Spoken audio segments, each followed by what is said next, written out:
I think that that was what I always hoped that yoga would do, but yoga, just really turned out to be kind of a good stretching exercise. And But yeah, I mean, if you don't feel something when you're doing, I mean, what's fun is to watch the looks on Lee Holden's face. You can actually see occasionally that he really has a sort of a very high experience of something. Oh, for sure. And I've heard from, people that would kind of be at that level that that he's the real deal. Yeah, well, definitely. You wonder how he got into it. He's quite a almost looks like his mother Superman. Was actually into it, at the outset, and then he got into it. So he actually got it from a parent. Goodness. Yeah, imagine that. Okay, well, anyway, were you going to do yeah, let me see if I can get the Hi, Angelique. Just getting going here.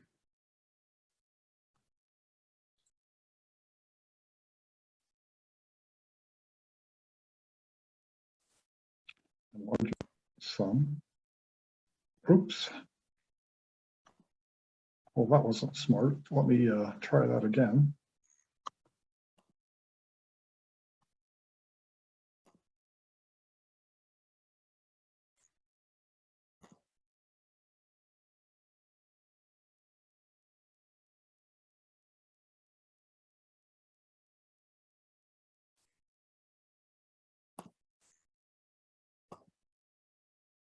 Almost there.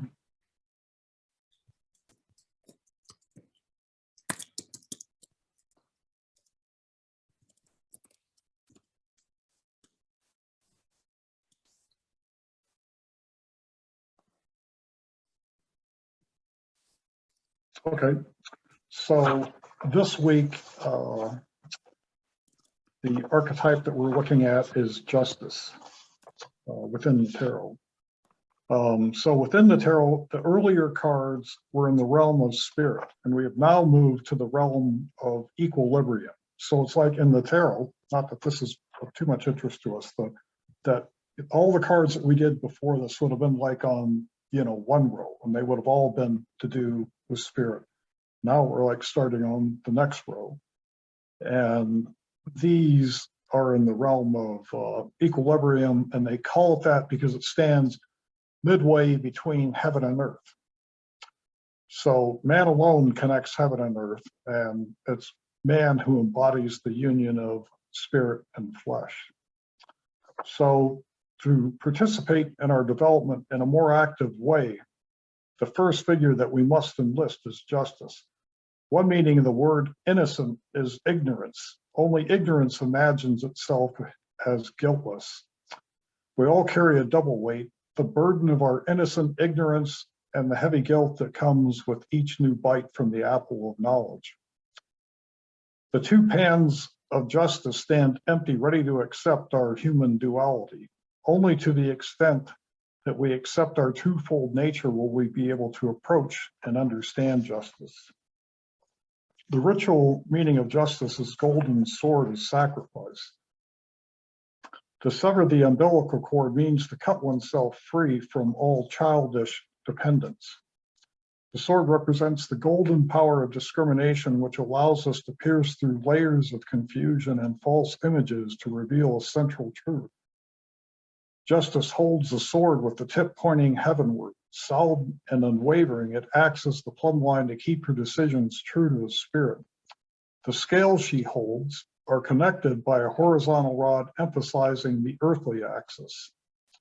The respective vertical and horizontal lines of sword and scales together form a cross of spiritual striving versus human limitation, of idealism versus practicality, the cross upon which we are all impaled. Justice sits as the mediator between these two realities. Some call this card adjustment. Our courts of law are primarily concerned with adjustment. The psyche also operates on laws of compensation. Jung stresses the fact that our dreams are complementary to the ego standpoint and that the word complementary means to make complete. Thus, the dream modifies the ego position. The conscious and the unconscious carry on a constant dialogue, an ever-moving ballet of compensation. If we lose touch with the sword, we regress to unconscious beginnings where the opposites are so close they're virtually identical. We laugh and cry in the same breath. Our moral evaluations become submerged in emotion, and we commit acts of passion. This is not to say that judgment is only rational. Judgment is a matter of feeling. Judgment is not one brilliant stroke through the Gordonian knot of complexities, but rather a careful inveighing of the opposites of the mediating of the feeling of each. To be alert to the power of hidden forces, to preserve the harmony between these forces. So that's this week's. That's a good introduction to what we're going to do today, which is, we really are going to talk about the call. Now, she gets, this woman gets the call in a nightmarish way. A lot of us have nightmares, which are, Adler describes it as a despairing, desperate effort of the wisdom of the depths to get our attention, because the wisdom of the depths is tremendously alive and we don't know it, and that's the call. And most of us don't have that call. And so we live our whole lives, sort of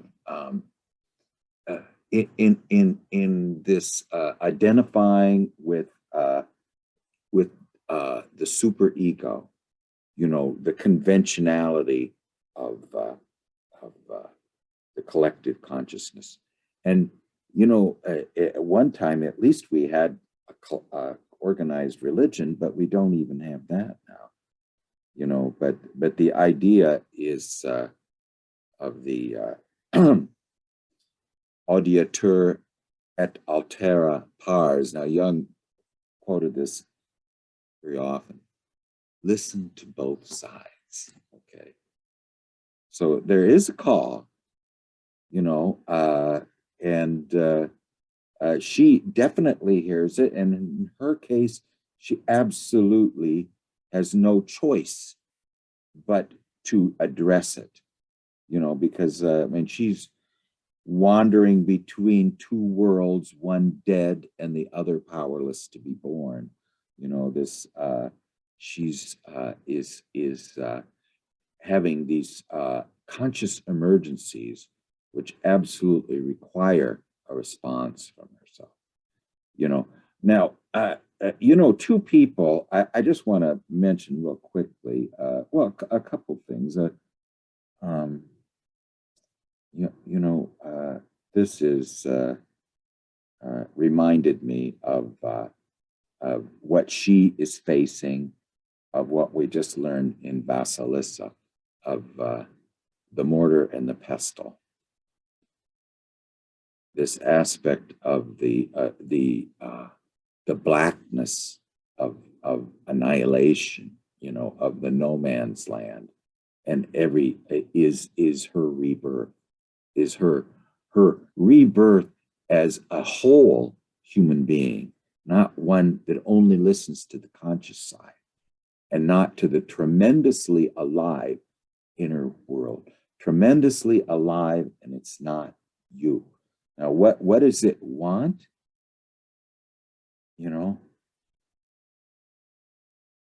Psyche creates consciousness, the self-cognition of the universe. It wants to incarnate matter, or whatever existed before there were bodies, before there was organic life, this consciousness was there. It pre-existed organic life, okay? And it is through many fits and starts, as Jung says in answer to Job, it's a little bit unconscious, and that's why it needs consciousness. It is trying to desperately and in despairing way give us the call. Now, the idea of the mortar and the pestle, I mentioned this when we're in Vasilisa, that only those who can really touch bottom can be human. You know, only those who have reached the place where ego knows that it can no longer identify with superego. That is that thing that Matthew Arnold spoke of one world dead and the other unable to be born. And there's this wonderful, I just got a couple more things here. I wanted to mention this. I think I've done this before, but it's this is a vision that a woman had, Christiana Morgan. She sees an old man on the other side of the wall, and I looked into his eyes and saw therein a great river full of writhing bodies. A few men stood upon the bank and called with a loud voice to the struggling masses in the rushing water. The water casts a few souls upon the bank, and then the men who stood there lifted them up and showed them a star and a sun. This I saw in the eyes of the old man, and then the old man, the wise old man, said, "You have perceived," and he sank back into the earth. And then this is what Jung says: the bodies are the individual lives twisting and turning and writhing themselves into a sort of pattern that dissolves and reforms again and again. It is the river of time, the river of life. The men on the bank are the people of detached consciousness, people who are conscious of themselves and life. That they call to the struggling masses in the rushing water produces the effect that a few souls are cast upon the bank. They wake up and leave the great river. And then the men who stand there lift them up and show them the stars and the sun. The star is the individual fate. I would say that's a mistranslation of German. I think what he's really saying is the individual root, our inner law. And the sun means the light of day. It is also the symbol of the deity. Consciousness and our inner law in the deity. Now, just one other quick thing about a couple who had a similar call, and that was Lucia and James Joyce. Lucia was his daughter, and James Joyce, they were almost like twins. I mean, their relationship to the unconscious was just incredible. Now, in the case of Lucia, she really had a psychosis. She was swamped by the unconscious. And, James Joyce took her everywhere. But I just wanted to here's what Joseph Campbell said about James Joyce's relationship to the unconscious. Okay, I just want to read this because it's sort of the positive side. Now, this is from his obituary when James Joyce died. And this is from Joseph Campbell wrote this for the New York Times. So the Western world the other day lost one of its few magnificent men, and he was buried under a heap of newspaper rubbish. James Joyce, who as a young man went heroically forth from his native Dublin to forge in the smithy of his soul the uncreated conscience of his race, and told them 37 years to effect a divinely comical transmutation of the entire spectacle of modern life, of the God with two arms, not alone in the rock of Peter's church, but in every stone in the street, not alone in the sacrifice of the altar, but in every utterance of man, beast, fowl, or fish, in every sound whatsoever, from the music of the supernal spheres to the splash of a sewer or the crack of a stick. James Joyce, who in one continuous present tense integument slowly unfolded all the cycle wheeling history, is dead. Lord, heap miseries upon us, yet entwine our hearts with laughter's love. Now, did he do a good job of doing this? I mean, I think that's what that little paragraph describes. You know. So anyway, she gets this call, okay? And, you know, this call is it a blessing or a curse? You know, it's a question. But, you know, she calls it the black vision. You know, at first she had this a dream of the labyrinth, which was her initial dream, but her initiation into analysis came later. And from that, she acquires a new attitude towards her symptom. And these attacks of irrational anxiety were an experience that was not accessible to her ordinary consciousness, the claustrophobia.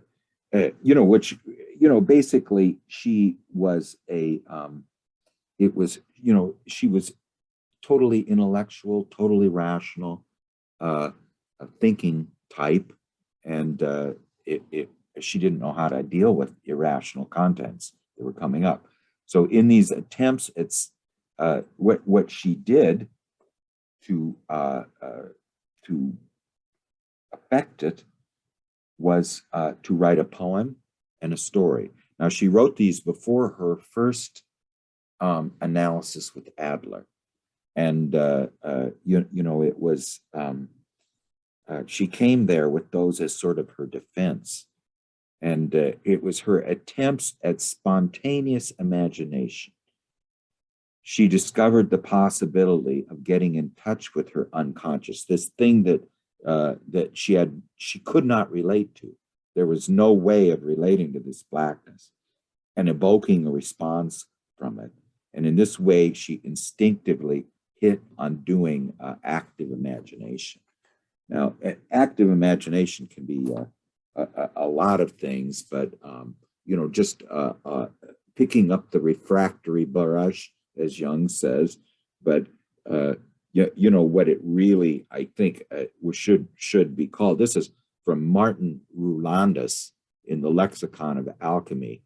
It is you know, it was written in the 1600s, and he called it a meditation, a meditatio, and it's the name of an internal talk of one person with another who is invisible and yet tremendously alive, as nature is, as in the invocation of a deity or a daemon, or the communion with one's inner law, really, self, or with one's daemon, you know, what he calls the good angel, you know.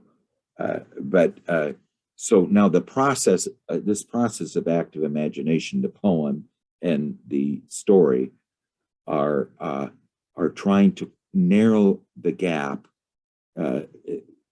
between consciousness and the unconscious, you know, and it's sort of it's a way of communicating with it, which she had never done before, you know, and the idea is to get a response from the unconscious, and I think she did.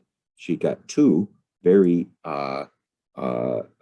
eloquent responses of very different characters. Okay, the idea is is what she is trying to do is to express the transcendent function. The transcendent function makes the transition from our ego awareness to the living consciousness of the unconscious, the tremendously alive consciousness of the unconscious, allows that union to be organically possible, what Jung called the transcendent function. You know, an ego has to voluntarily take a passive attitude so it can contact the archetypal images and open itself up to their unconscious influences. And, you know, it is also beneficial, very beneficial, to follow up these contents that we observe in either dreams or unconscious or on art of active imagination in either verbal form by writing, paintings, clay sculpture, dance, music, sand play. But it's not enough to observe or even express these unconscious contents.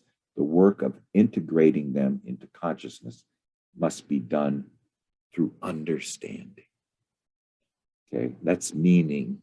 You know, now, you know, Hillman says, don't worry if you don't understand the dream understands you.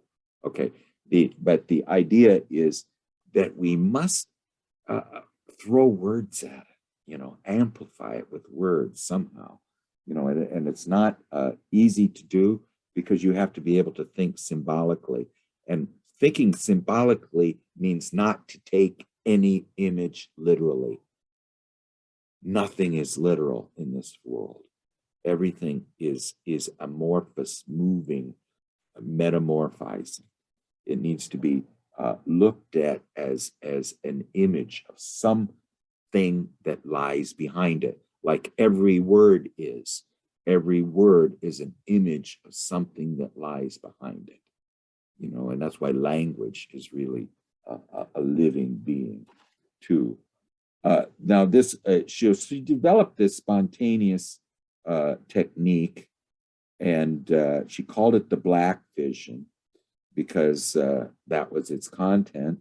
And at first it was completely negative, acutely distressing, incomprehensible intuition of the world that she was facing. And all that could be said of it, and she said, this was what she said in her first analysis, that there was darkness and emptiness and no possibility of establishing any relationship with us. And so she called it the wilderness. And well, you know, we'll just maybe quickly read that poem again, and then just, he doesn't have too much to say about the poem. He's got a lot more to say about the story. But if, I don't know if I can pull that poem up real quick. I don't know if I can do it. Here it is. All right, well, here's the poem. And, you know, the lightning strikes the granite peaks. They cannot read, they cannot scream. Their wounds bleed stones, their helpless rocks, they bleed stones, and these helpless stones roll grinding into the glacier stream. All night, a mad, malignant wind buffets the ridge with blow on blow. This is nature's despairing, desperate effort to contact her, stoniness. And from the high, tormented crest draws out the shrieking plume of snow. The bridge of logs is swept away. The path stops on the moraine, and at that black gulf where nothing lives except the night's inhuman pain, no voice, no face, no living soul, only the two of us are there. The eye that looks at the wilderness. Now that's a strange image for her as a woman. And the wilderness returns its stare. Well, that's a description of her symptoms, yet what's missing in it is the Savior, the Redeemer. This is where ego is without any help. Every fairy tale, every dream, every castle that's enchanted or has a curse on it, that's the state it's in. And if we awaken and realize that this, being identified with the superego is a dead world, at some point we have to be like Joyce is described in his obituary, that we're psyche, we are the instrument and the vessel of consciousness experiencing itself in time, psyche experiencing itself in space and time as a vessel. Most of us never have that opportunity. Anyway, if the setting of it, the mountain landscape, we're the stream of bodies that keep flowing, and no one pulls us out of the river and shows us the star, our inner law, and our star. That doesn't happen very often. It's a rare occurrence. So anyway, the setting of it is the mountain landscape. This is where she's been. She's an ardent mountaineer.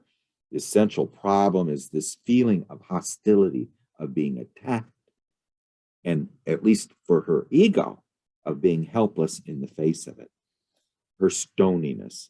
On the one hand, there's this lightning, mad, malignant wind. On the other is the eye. And that's a strange image for a woman to be described as the eye.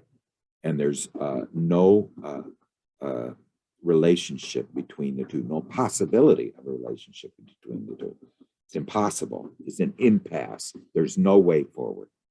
So the lack of relationship is its most striking feature for someone who loved the mountains and all the manifestations of a nature. So this lack of relationship is her basic problem. And just maybe to sum up this somewhat, because we talked about it last time, there is something stony in her, and it's frozen feeling, frozen femininity. There's no earth in her, only stones, rigid stones, and they're hit by the force of nature. But the one feminine aspect is that wounds, the bleeding, anticipates her feminine aspect, the bleeding stones. But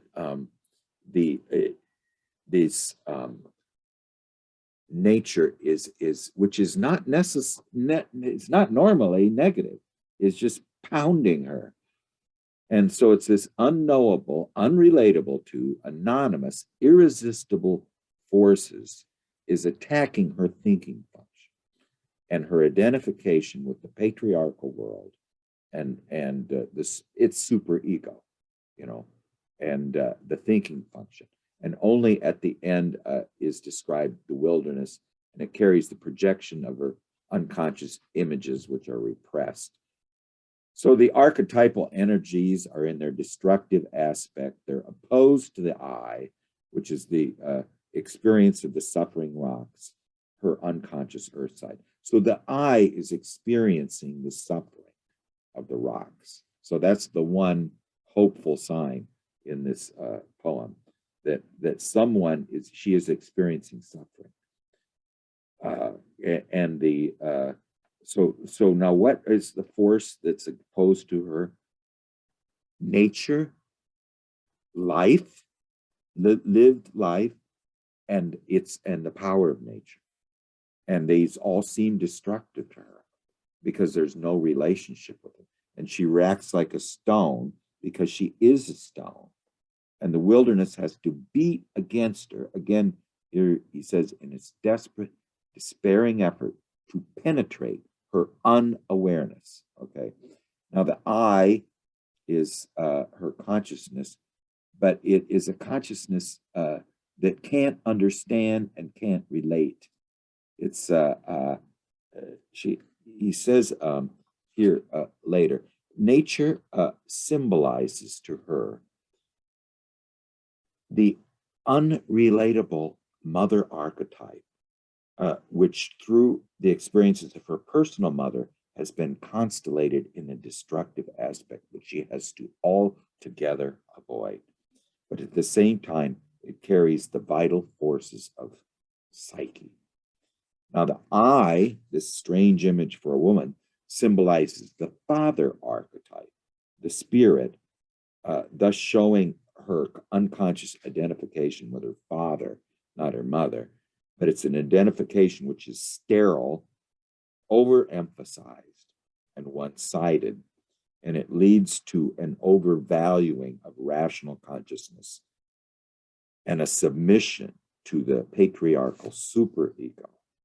And it leads to a preponderance on the animus side, of the, not the higher animus, the lower animus. And it's the fear of the impossibility of formulating her experience to herself, making it intelligible to anyone, is really a big part of her problem. So when she did formulate the poem and the story, and goes to see Adler, she was trying to counteract this panic of isolation that she felt from this claustrophobia and her inability, or her really unavailability to tell it to anyone, to either express it or tell it to anyone. The only way that she could express it is in some kind of written arts, you know. And so now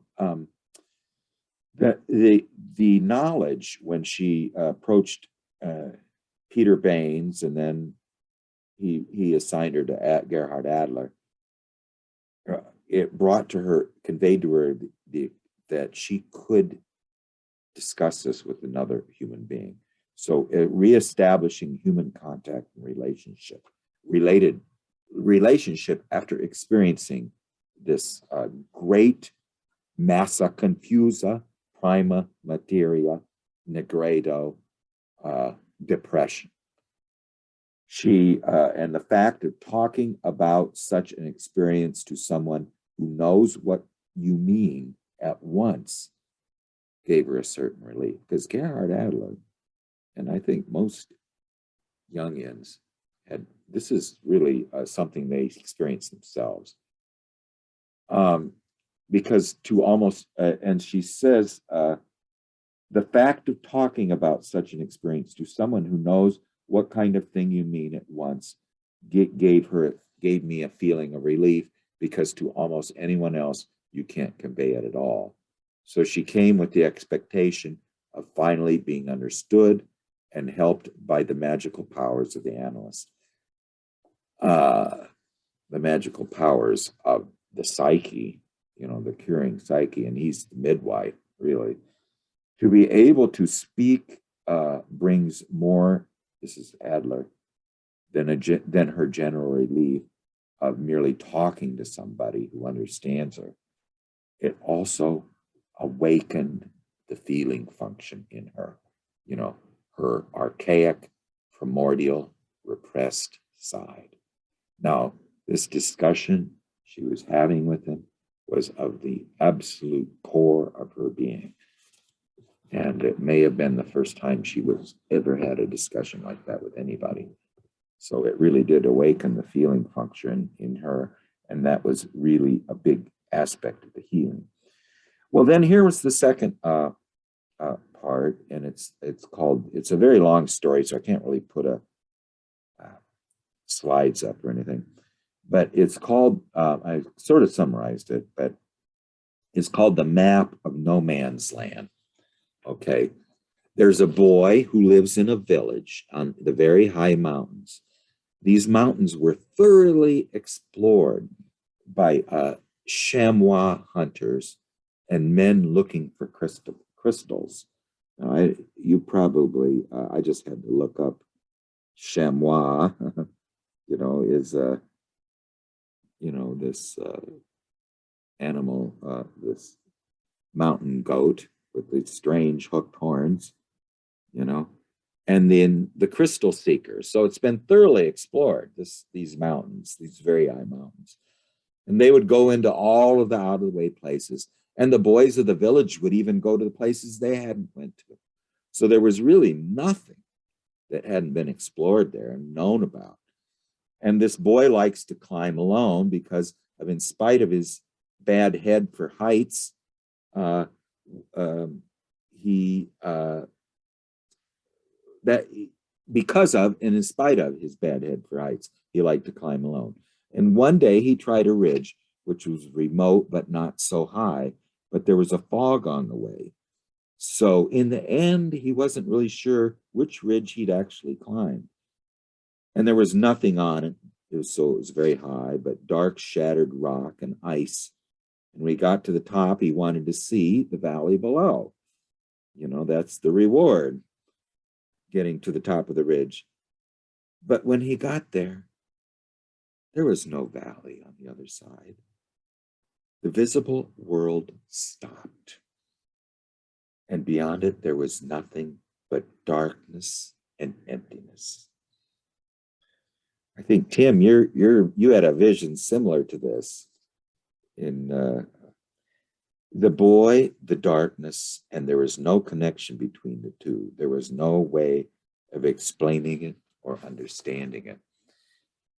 He could return to his home, but that would do no good because the darkness and emptiness still would be there. So he didn't feel he could ever be easy if he knew that such a place existed where the world stopped and he didn't understand it. Also, he wanted to go in it somehow, but did not know how he would manage without a map. So he stood there gazing into it, stared at what was in front of him. And then sometime later, and he doesn't know how, he just woke up and found himself returning down the ridge. He didn't remember leaving. And he also found he was holding a black stone that he must have picked up there. Now he was sure that this place had been seen by others. And he asked around if anyone had been to No Man's Land, if they had a map. No one knew anything about it. And so one day he talked to the priest and he showed him this stone. And the priest looked at him sadly and said, yes, he had one just like it. He showed it to him, but now there was white on one side. Okay. You know, in every deepest blackness, there's a light there that we need to bring out. The complete absolute darkness has a light which needs to bring out. And this priest at least brought out some. But no, he didn't have a map. He says he advised the boy to bring the cross with him, for it would guide him. And the dark won't seem so dark. And then you will not need a map. Now the boy felt, no, you know, the priest must be talking about some other place, but not No Man's Land. And he saw a crystal seeker. And the crystal seeker said his stone was curious, but it's not worth anything. A chamois hunter said, hey, someone did have a stone just like that, but he's been in an insane asylum for 20 years. And so the boy was very confused because surely someone else must have seen it. And so he started to suspect that they had seen it, but didn't want to talk about it. And he himself found it difficult to remember. And if it had not been for the stone he had, he would have thought it was just a dream. You know, he doesn't remember leaving it. And now one day he's lying by the stream and the flowers, and he hears a group of 4 men talking who don't know he's there. And the first one says, in the middle of it, there is a square fortress with golden walls and 4 golden gates. And the second one says, let us make a frontal attack on the powers of the darkness. And the third says, of course, I shouldn't advise anyone to go there unless they could absolutely not help it, and certainly not without a map. And then the fourth one says, and there is no map. That's the whole point of it. There's not a map. That's the whole point of it. Well, we got some time here. Let's just talk a little bit about the difference between this and the poem. You know, in the poem, the hero in the poem, if you call it the first one a hero, is the boy, not herself. And the boy is involved in a psychological adventure story. So in contrast to the poem, there's a dynamism to what before seemed hopeless. Now, the boy, with his youthfulness, points on the one hand to a very primitive style of development and lack of differentiation, but on the other, to growing powers and potentialities. Now, she felt herself that the two most distinctive features of the boy were one, his ignorance. Compare that to her complete reliance on the intellect and rationality, and to her identification with the Father. Her savior, his most important quality is his ignorance. And the other is his adventurous, curious, inquisitive nature. So in this figure of the boy, we have the early formulation in her of the positive animus. What she's been dealing with up till now is not the positive animus, and by which her feminine personality is compensated. And the positive aspect of the animus is emphasized. So in spite of his youth and his lack of differentiation, he shows in his inquisitive and curious and adventurous, naive qualities, the qualities of the psychopompos, the leader of, the guider of souls, which the anima and the animus are supposed to be. Their function is the mediator between ego and the tremendously alive, autonomous consciousness of nature, of the unconscious, and its wisdom. Now, is it wise? Who formed our bodies? Who makes our heart beat? Who makes our lungs go in and out like a bellows and bring oxygen to our muscles? And who put in our wonderful fingers, the bones in our fingers, and who lets us see with these beautiful colors? Is that consciousness wise? If so, how? What is its wisdom? I mean, and how does this thin ego relate to that wisdom? I find when you try to get down to the level of where images just come spontaneously, this resting state of our ego is totally unequipped to go there. And the process of making it equipped to go there is not an easy task. It's not, it is very difficult to drain our vessel and make our vessel empty of ego inflation, really. The idea, and I wanted to, I forgot to show this. I mean, the whole idea is this. One thing is this aspect. This is from Plotinus, and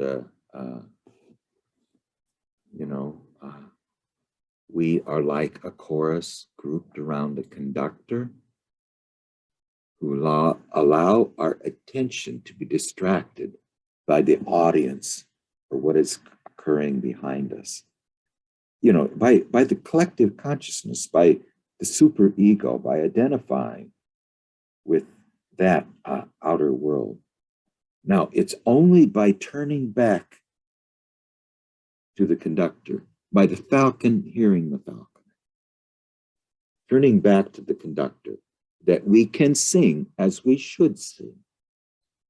And in this song or dance, one looks upon the source of life, the origin of being, the root of the soul, and the cause of the good. Now that was written a long time ago, by Plotinus, but it really describes Jungian psychology, really, and what her task is.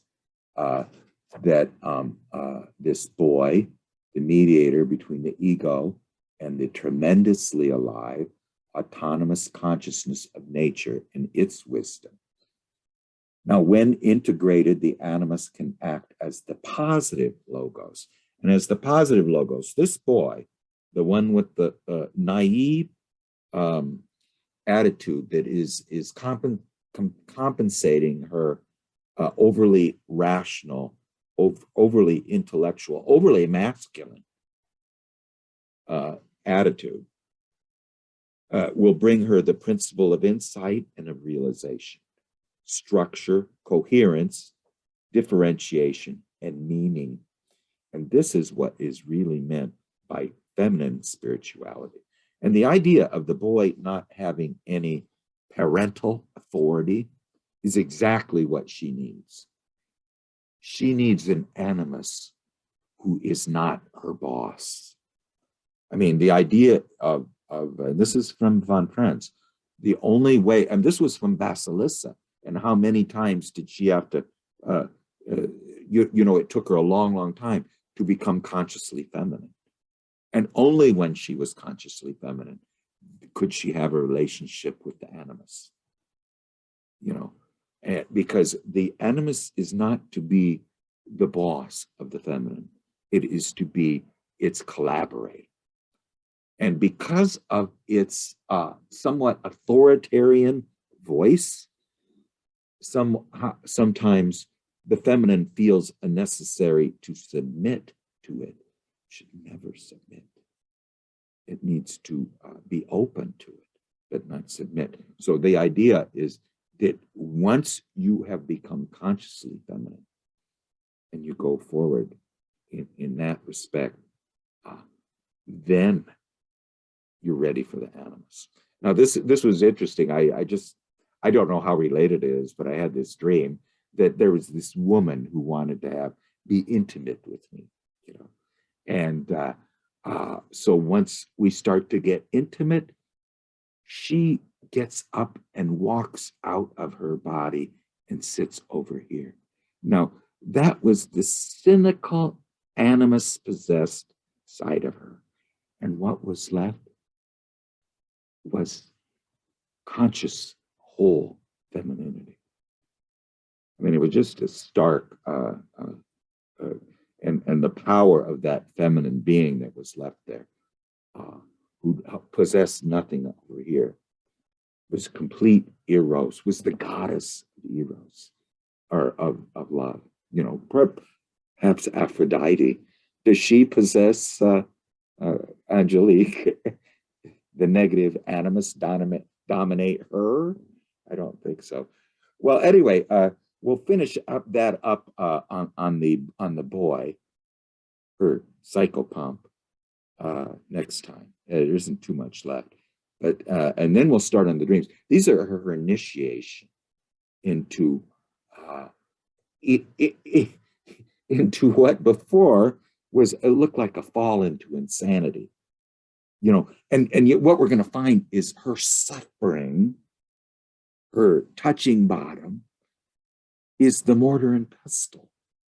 You know, it's the idea of that this was the only way nature had come up with to make this powerful intellectual being that she was. And you should hear Adler describe her intellectual capabilities, for it to be its vessel, nature's vessel, instead of being, you know, the in the possession of the either the lower animus or this super ego of the patriarchy. Now, you know, one thing that Marion Woodman says, that the patriarchy and the matriarchal are parodies of the feminine and the masculine archetypes. That the feminine and masculine archetypes are completely archetypal. They're primordial, and they have not emerged into human. When they come up and are expressed and manifested in culture as patriarchy or matriarchy, it's a complete distortion of the archetypes of logos and eros, you know, which are pure and healing and instruments of wholeness. Anyway, I should never talk about that kind of stuff. I get in big trouble. But Gary, let's just if anybody has any comments on and you know, one thing you might want to do is, have you ever had a call? You know, I mean, my call really was having a great financial setback. Finally made me sensate. This intuitive puer in me finally was forced to be careful with his pennies and to have a budget, you know, and to not be the grasshopper, to start being the ant, you know, and saving a few things. But anyway, go ahead, Gary. And I love the vision of the eye, because it's so disembodied. You know, and actually, if you think of like the Hobbit and what is it, the Tale of Three Rings and Sauron, you know, with the big eye, you know, for Mordor. That was like, you know, it was just so inhuman, you know, you just would never think of it as having any feelings at all. So the disembodied eye, you know, made a lot of sense to me in that, you know, vision. Very inhuman, as you say. That's a good way yeah, to put it. Yeah. Well, Tim, would you like to launch us off? Well, speaking of the disembodied eye, I don't know if you've ever heard of Second Life. It's kind of a online world where you can create this little character that walks around in this digital world, and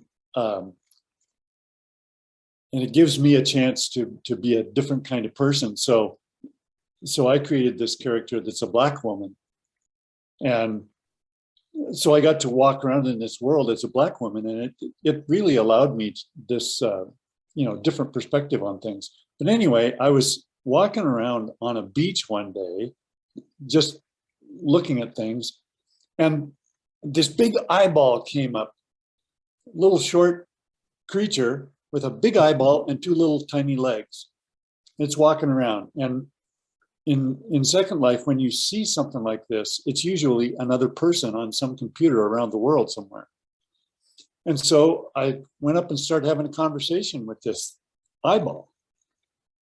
And, you know, I started out saying, gee, what a beautiful big eye you have. And, you know, it said something like, yeah, I can see a lot with this. And we just carried on this conversation. This is probably 10 years ago, so I don't remember it very well. But what an amazing experience to have a conversation with an eyeball, knowing that there's a person somewhere behind this. It was just an incredible experience, and I don't think I'll ever forget it. So I was thinking about this as you're talking about the eye and the wilderness. Just an amazing encounter. Could you describe your wilderness vision quickly, or Tim? Am I imagining something? No, this is a kind of a numinous experience I had a couple of years ago. I call it my vision quest. It happened just right the week of the COVID crisis, when the whole shit hit the fan business in early 2020. It wasn't connected with that, but it just happened to be that timing. And I won't go into any detail, but the way I describe it is, I've always had trouble living in this culture with its materialism and its literalism.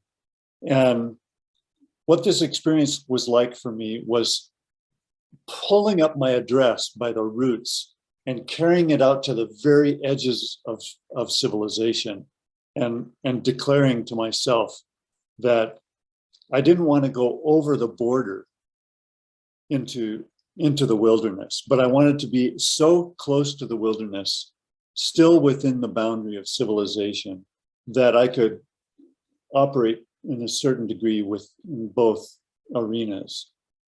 And so ever since then, I felt like, okay, I live at the very edge of the world. And being in Montana, it sometimes feels like that. And it's a weird kind of experience. I'm a professional artist, and I had to give up the idea of making art. So it was kind of like giving up my body in a way, because I've made art my whole life. Anyway, I won't go into more detail, but it was one of the most important events of my life, was making this transition. Really dominated your consciousness for a while. I mean, you seemed almost disoriented for Right. As you assimilated it. Yeah. Yeah, a huge shift in perspective, to say the least. John, would you like to go next? Thanks. I think I'll just listen today. Thank you very much. Okay. Kat?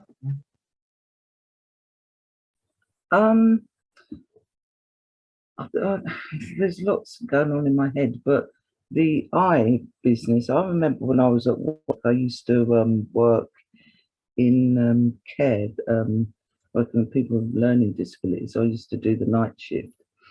And I remember I was standing by the back door, and I had a fag and a cup of coffee one night. And I was just looking out, you see the tops of the houses and, stars and everything. And I sort of looked and I saw like a star, but it was not normal.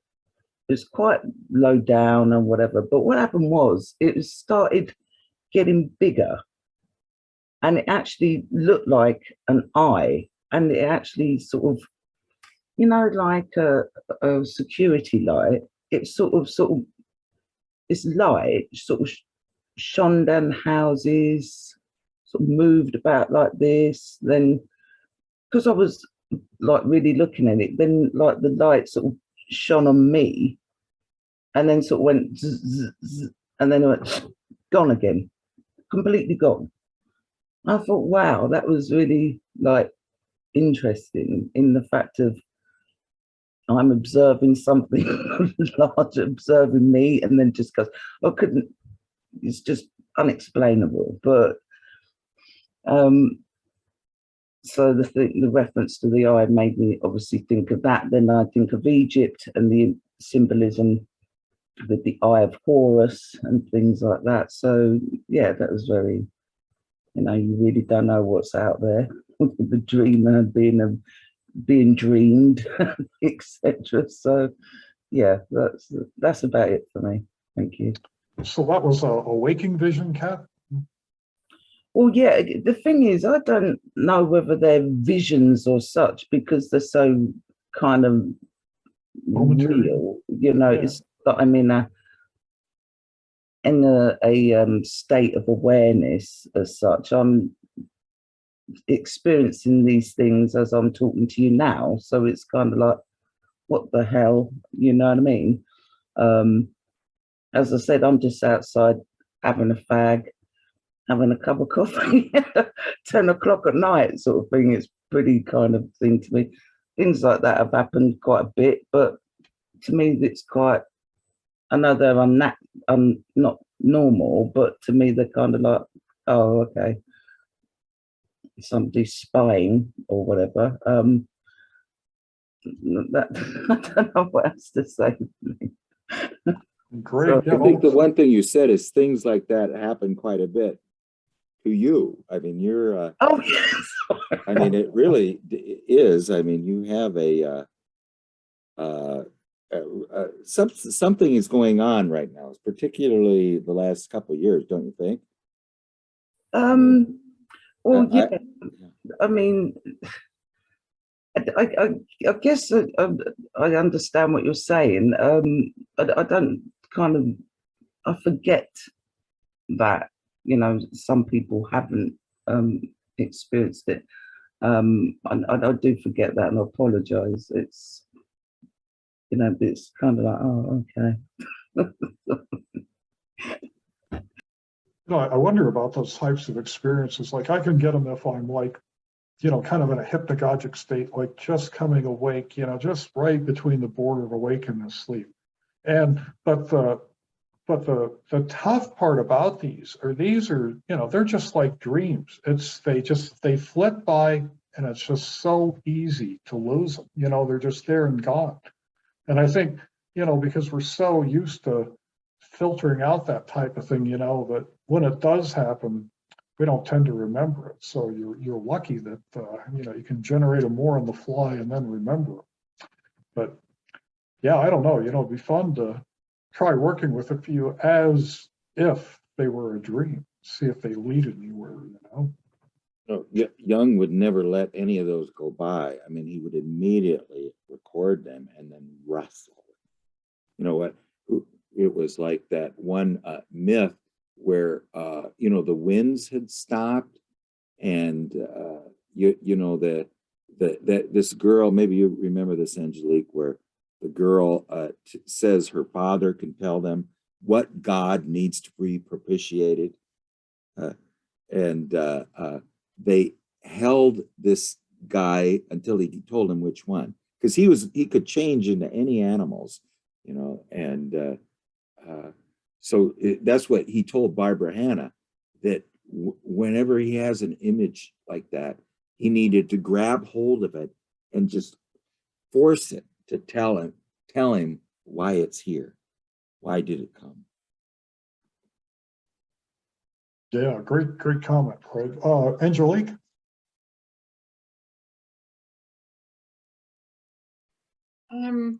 What you just said, Kat, about your vision, reminded me of Merleau-Ponty's, the French philosopher, The Primacy of Perception. In his book, he mentioned something similar to Jung's phenomenological stance. Like, he says this phrase, very often used, am I looking at the tree, or is the tree looking back at me? And I think I was also thinking, as you were talking, Craig, that in here two dreams, like the dream, the one who was before the poem, and the dream with the boy. I was sort of recognizing a kind of pattern when I'm working with women. In one of their first dreams, there's a kind of numinous meeting, a very intense experience of a terribly important meeting. It will either bring them to their knees, or they will feel in awe after that meeting in the dream or the vision. They will feel definitely greatly affected. And in another dream, then the animals will appear, and then this sort of less frozen sort of dialogue will start emerging. So going beyond the mere numinous meeting, but rather engaging into a kind of dialogue, even if it's not spoken words.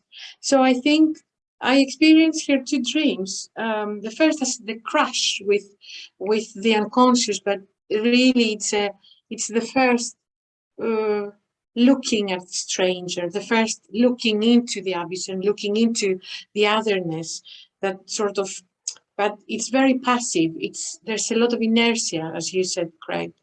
I have a very sort of, I feel very intimate with that kind of inertia. I feel like I know it very well from my experience with dreams and visions. Um, and then this flow, because the boy is daring and even thinks of attacking. So it starts a much more active dialogue beyond that frozen first realization of this otherness.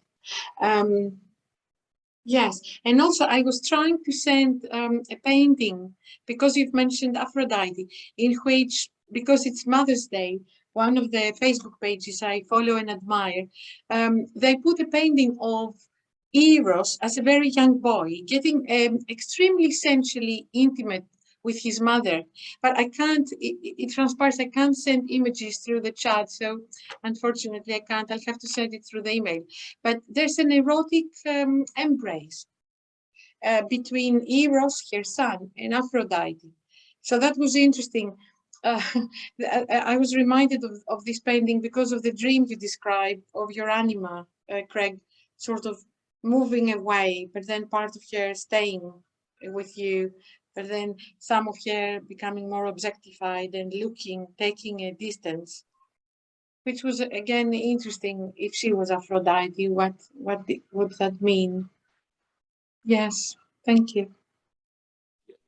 It could have. I didn't even think of it until you mentioned it, Angelique, but it seemed to be that animus side that moved away from her was the one that had married my shadow, and the you know, the one that hadn't married my shadow was the other one. I don't know, but anyway, that's beautiful. I have so many questions over the animals, my animals being married with my shadow in my dream. So that's a very unknown territory for me. You know, it's interesting, you know, you mentioning that, you know, and I think that in general, it's kind of true of pretty much most of us as far as the, you know, the passive approach to the other, and to these types of, you know, visions and dreams. But it reminded me of this book, and I can't remember the author of the title, but anyway, this is a therapist, and he worked with people that were dying, that were, you know, within months or even weeks worth of death. And, you know, and so in order to prepare them for that experience, so that, you know, because, you know, if you go into it with a great deal of fear, you know, it's a terrible, terrible experience, you know, nothing good about it.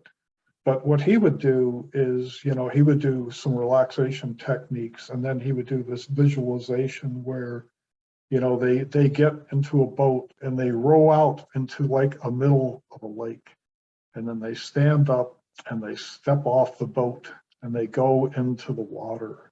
And now, you know, within the water, they see something approaching, and maybe it's a friend. And then, you know, you would have them start on the dialogue, and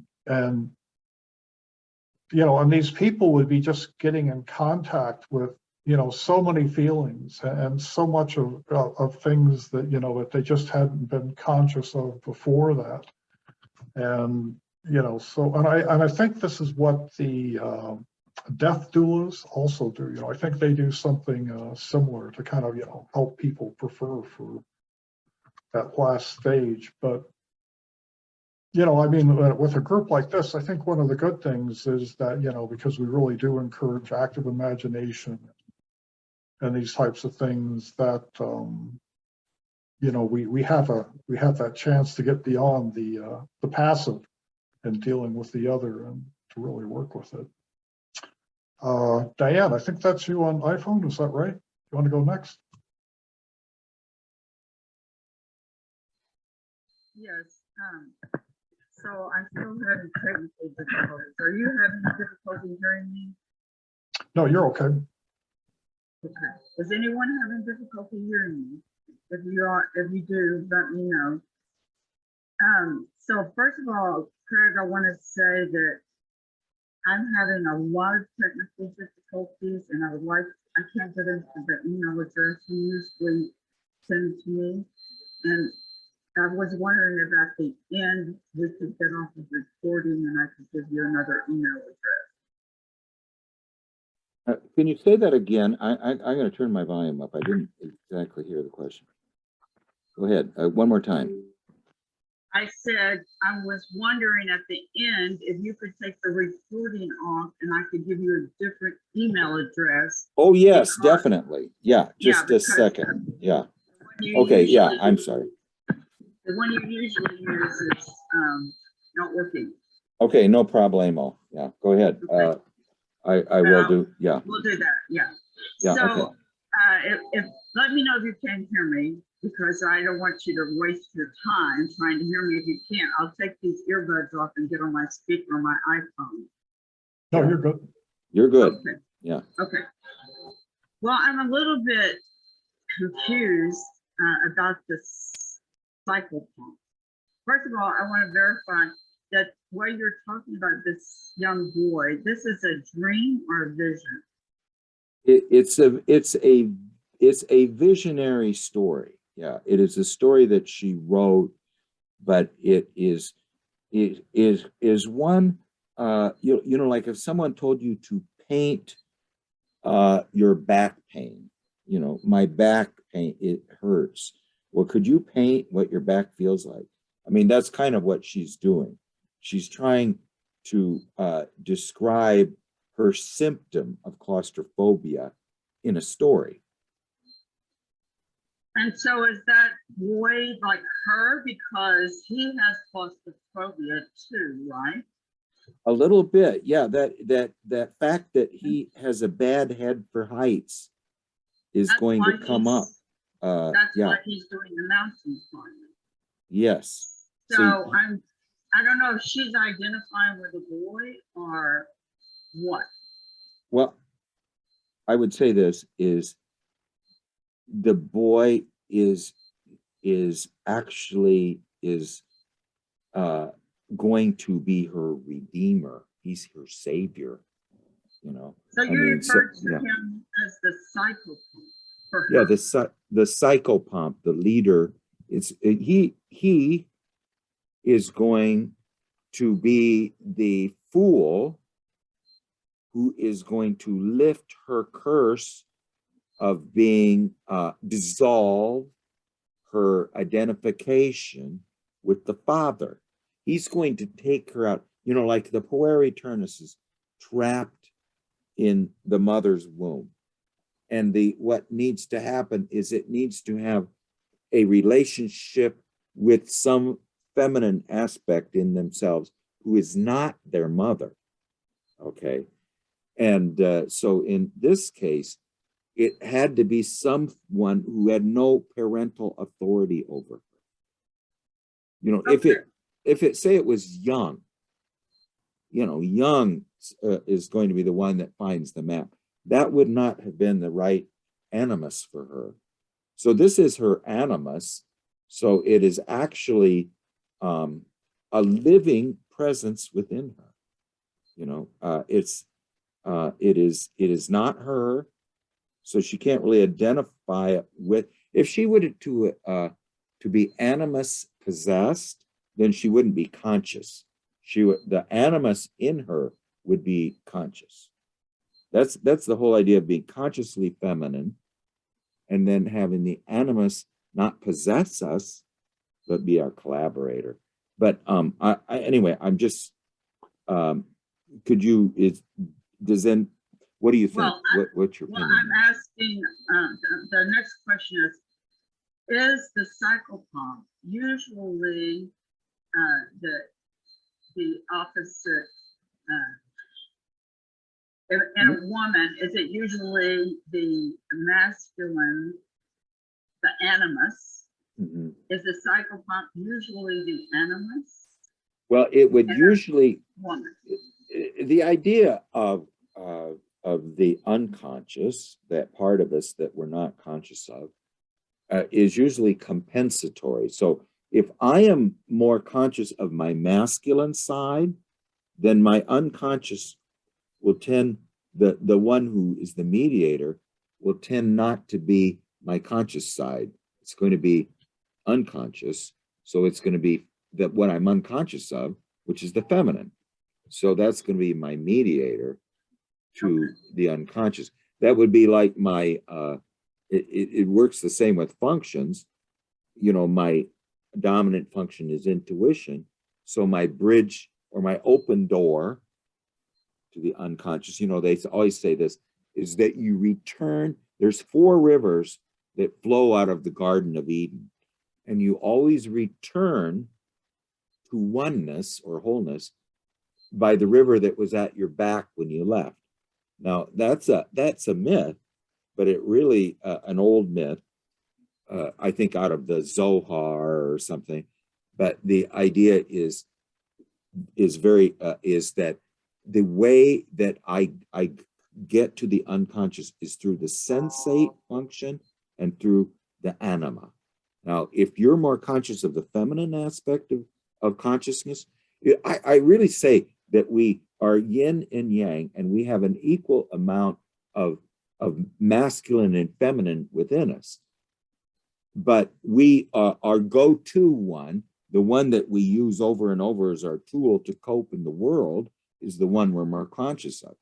I use masculine ways of doing things just to get by during the day, because, you know, I guess that's the way I was raised culturally, and there's some biological aspects, but it's the same thing with a woman, as you said, by and large. I think that the fact that there is a spectrum of gender is there have been people who have done tests on that, you know, and it is possible to be born biologically male and have an animus, or being born biologically female and have an anima, depending on what, if you're more conscious of the masculine side.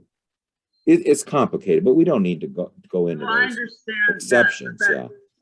So the other thing, the next question then is, if she is animus dominated, and the young boy is looking for a map, he's not in the territory.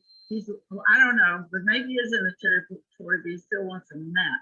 So a map is also not the whole nature, is not the, I think, the divine of the feminine is what I'm saying. So how is she going to get in touch with her feminine side with a boy who's trying to find a map? Does Well, that make no. any sense? Yes, well, first of all, yeah, she's really in a horrible state, because on the one hand, she is deathly afraid and unconscious of the maternal side, and she is possessed by the father's side. So that's a little bit different than the animus possession. But now, so then the unconscious, which is the feminine in her, is this darkness and emptiness, which she can have no relationship with. That's the feminine within her. Now, the one thing the little boy is going to do is bring differentiation to it. He's going to provide at least some structure by, look, here's the boundaries of it, and look, here's some landmarks in that darkness and emptiness. What the map is really going to do is, in any absolute complete darkness that we face, it also possesses the this is our what makes us suffer, okay? But it also, every poison has within it its own antidote. Now, the priest comes out with a black stone, and through his, someone provided a little bit of a map to him, his stone's starting to turn white. And so that's a symbol of what needs to happen in her. Her blackness needs to lighten. Now, who's going to help her do that? Because the ego certainly isn't capable of doing it. So the one that's going to help her do it, and he's going to start out by trying to find a map, is a naive masculine presence in herself, the boy, the growing youthful boy, naive and ignorant, yet adventurous, inquisitive, curious, and fearless. Okay. All of those things together are going to help this undifferentiated blackness of the mother in her, or the feminine in her, become more earthy and less stony and less rigid. I mean, because he's going to bring things into it that are going to be, dissolve and coagulate. I mean, he's actually going to bring in some things that's going to dissolve her stoniness and her darkness. So how's it going to make her feminine? It's going to make her less masculine. Yeah, it's going to sort of cure her stoniness, and through curing her stoniness, making her more earthy. Now, we'll find out through other dreams are going to flesh this out. What is the process of this happening? How does this happen? Is going to be fleshed out in further dreams. Yeah. Okay, good. Thank you. So that's, I mean, I don't have much other, the all-seeing eye. I do question whether it's always masculine. Yeah, I don't think it is always masculine. Yet is it the thing is, what do you do when you see an eye staring at you? I mean, you really feel that you're being accused of something, don't you? I don't know. I mean, I'm just thinking of it metaphorically. I don't know. I just have a different image of, I was sort of a vision to me when I was writing my novel, of a witch doctor that's female, or a shaman. She's actually female, but she has one eye, only one eye, and it's blue. And she's she's the wise old woman. So I just had that image personally, and that's why I'm saying that. Because I think, of course, all of the, like in Greek mythology, it was the women who were predicting what would happen in the future. They So were I have that seers. image. Yes, you're correct. Yeah, that's absolutely correct. That they were the Eleusinian mysteries, the ones who sat by the vent, were seers. Now, it's interesting, and maybe Angelique can talk about a little bit about this, but you're perfectly correct, Diane. Maya Deren, I told this story before. She was a filmmaker, and she wanted to do a film on Haiti, on voodoo. And she found all of the Gede, the riders of the horse, would wear a pair of sunglasses with one lens knocked out. And she asked this woman, Haitian woman that she knew, what does that mean? She says she didn't know. But then one day she became Gede, this woman. And then Maya asked her again, what does that mean? And she says, with this eye, the open eye, I look at the world. With this eye, I survey the universe. Now, that's the idea of the seer, who's usually blind. Now, in the case of Wotan, for him to attain the knowledge of the runes, he had to give up an eye. He had to give up an eye that viewed the outer world, and now his eye was going to view the inner world. And let me tell you something else. When I go down into active imagination, my right eye is blind. I cannot see anything out of my right eye. Seriously. I mean, I try to see out of it. You know, I turn this way, but nothing, I can't see anything out of it. But yes, I get, I understand what you're saying is very mythological. I don't know if anybody else has any comments on that one-eyed aspect.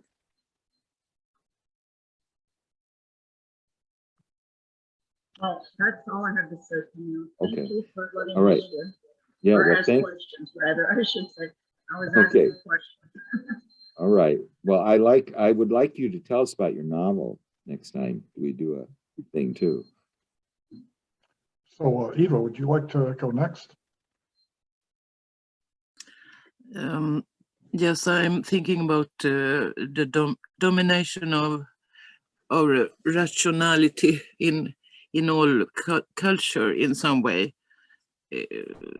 has to do with this. I have been listening to McGilchrist, his way of explaining the difference with the two languages we have and so on.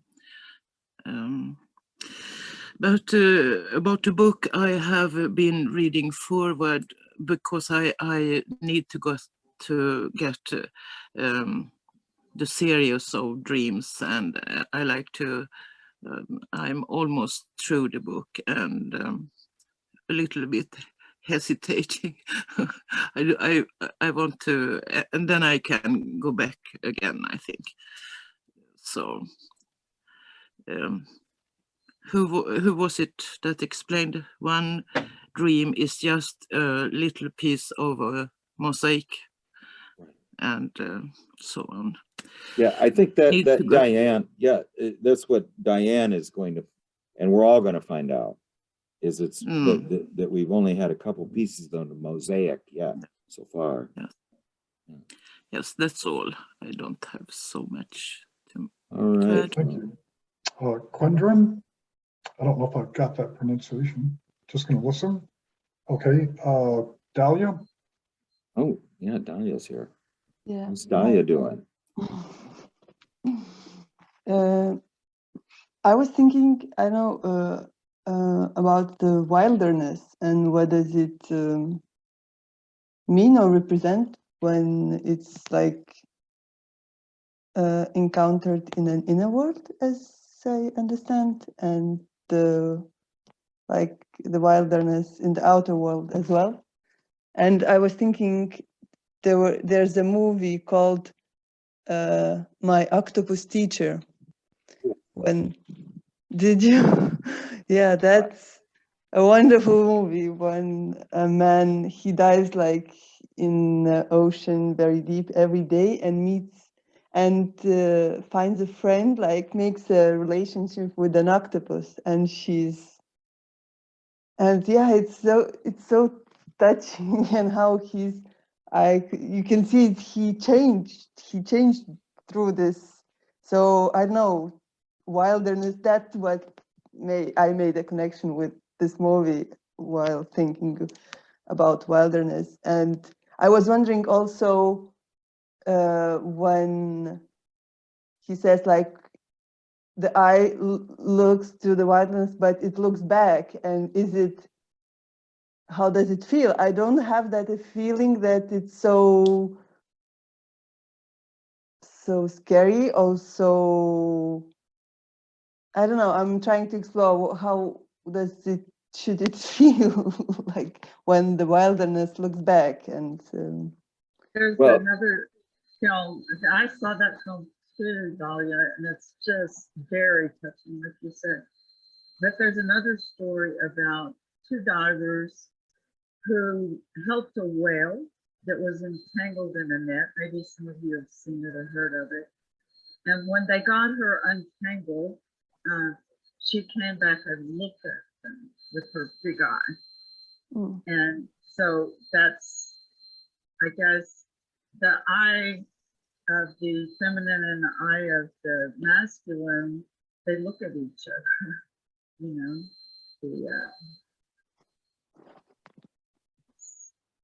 very touching, like you said, Mm. to look in the eye of an animal too. The octopus almost has a sense of humor, and it's always so delighted to see the man, and you know, But it he tries to sees show that him too. affection. He sees Yeah. it. And Yeah. that's something like, yeah. Yeah, but I think, I don't want to say, but I think it dies at the end. Or gets Yeah. dangerous. It's kind of sad, but yeah. Well, anyway, I would say this is this actual, you know, I was thinking about that, and are we really afraid of the unconscious? You know, I mean, I tried to think, you know, one time I'm sitting on a, here's where you could be afraid of the unconscious. I'm sitting, and I think somebody else had a dream like this, right on a 6-inch shelf, looking down a mile into the depths. I was absolutely terrified. And the only way I could get rid of that fear, and I think that's what she's experiencing, was to inch my way over until I could get back up on to a better perch, you know, because it was so terrifying. And, you know, what was it, Nietzsche or somebody says that he loved to gaze into abysses. You know, abysses mean a canyon with no bottom, you know, baseless, when there was a railing in front, you know. But if there's not a railing, he doesn't enjoy gazing into them. And then when he looks into it, then he finds something looking back at him too. And at that point, it's inhuman, you know, and I think that's what is so scary, because the unconscious, you know,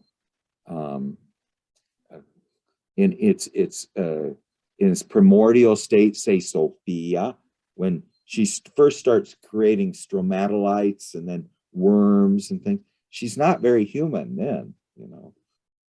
So the psyche and the unconscious is a little bit, you know, we can anthropomorphize it a little. Well, anyway, we'll keep going through this mosaic. I mean, the whole thing I think we can really do is find out what the call is, and then how we respond to it. And then, I mean, it really is a follow-up to the mortar and pestle, because here's someone who's experiencing that grinding into ashes. She really has the most black prima materia that you'll ever find. But anyway, thank you, everyone, and we'll see you next time. Okay. So are you gonna stay on with me? Oh, yes, I am. I'm gonna, sorry.